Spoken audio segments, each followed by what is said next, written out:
Times of tour പരിസ്ഥിതി കൂട്ടായ്മയുടെ രക്ഷാധികാരി സെയ്ദ് മുഹമ്മദും ഒപ്പം ഒയാസിസ് കുപ്പിവെള്ള കമ്പനി MD റഷീദും ടെലിഫോൺ ലൈനിലുണ്ട്. മറ്റു അതിഥികളെയും പ്രതീക്ഷിക്കുന്നു. ആദ്യം ശ്രീ സെയ്ദ് മുഹമ്മദ്, എന്തുകൊണ്ടാണ് നിങ്ങൾ ഈ പദ്ധതിയെ എതിർക്കുന്നത്? ഈ കമ്പനിയുമായി ബന്ധപ്പെട്ട ആളുകൾ പറയുന്നത് കൃത്യമായ നിയമങ്ങൾ പാലിച്ചുകൊണ്ടും അതടക്കമുള്ള സംവിധാനങ്ങൾ പാലിച്ചുകൊണ്ടുമാണ് തങ്ങൾ ഈ കമ്പനി തുടങ്ങാൻ പോകുന്നത് എന്നാണ്. എന്തുകൊണ്ടാണ് ഇത് എതിർക്കപ്പെടുന്നത്?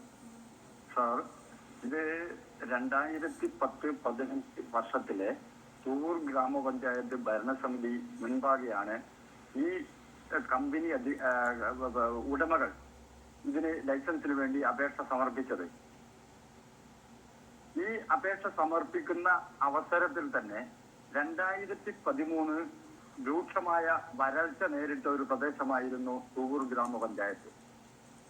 അന്ന് ഈ സന്നദ്ധ സംഘടനകളും രാഷ്ട്രീയ പ്രവർത്തകരും ടാങ്കർ ലോറിയിൽ വെള്ളമടിച്ച് വിതരണം ചെയ്യുന്ന ഒരു അവസ്ഥയാണ് അവിടെ ഉണ്ടായിരുന്നത്. കൃത്യമായ പഠനങ്ങളും കാര്യങ്ങളും നടത്താതെയാണ് ഈ പഞ്ചായത്ത് ഭരണസമിതി, ഭൂരിപക്ഷം 17 പേരുള്ള ഭരണസമിതി അംഗങ്ങൾ, യാതൊരു പഠനവും വിശദമായ അന്വേഷണവും ഇല്ലാതെയാണ്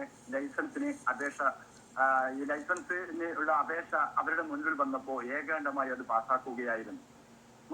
ഒരു മെമ്പർ പോലും അതിൽ വിയോജനക്കുറിപ്പ് രേഖപ്പെടുത്തിപ്പെട്ടിട്ടില്ല. അതോടൊപ്പം തന്നെ ഈ ground water authority, central ground water അതോറിറ്റിയുടെ റിപ്പോർട്ട് പ്രകാരം 1999 സേഫ് സോണിലായിരുന്നു തൂർ ഗ്രാമപഞ്ചായത്തിലെ ഗ്രൗണ്ട് വാട്ടർ ആൻഡ് ഡെപ്പോസിറ്റ്. അത് 2004 എത്തിയപ്പോൾ അത് സെമി ക്രിട്ടിക്കലിലെത്തി. അത് 2014 ക്രിട്ടിക്കലിലാണ് ഇപ്പോൾ ഗ്രൗണ്ട് വാട്ടർ അതോറിറ്റിയുടെ ഗ്രൗണ്ട് വാട്ടർ ജലശേഖരമുള്ളത്.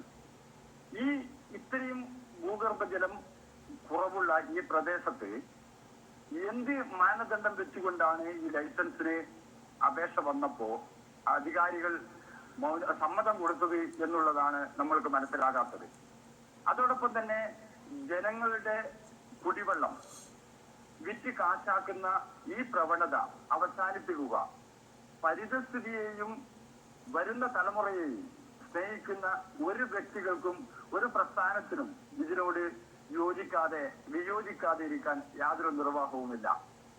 അല്ലാതെ എന്തെങ്കിലും തരത്തിലുള്ള ഈ കമ്പനികളോടുള്ള വ്യക്തിവൈരാഗ്യമോ ഒരു തരത്തിലുള്ള വൈരാഗ്യമോ മറ്റുള്ള കാരണങ്ങൾ കൊണ്ടല്ല ഈ പരിസ്ഥിതി പ്രവർത്തകർ ഈ പ്രസ്ഥാനത്തെ, ഈ കമ്പനിയെ എതിർക്കപ്പെടുന്നത്. വ്യക്തമാണ് താങ്കളുടെ അഭിപ്രായം.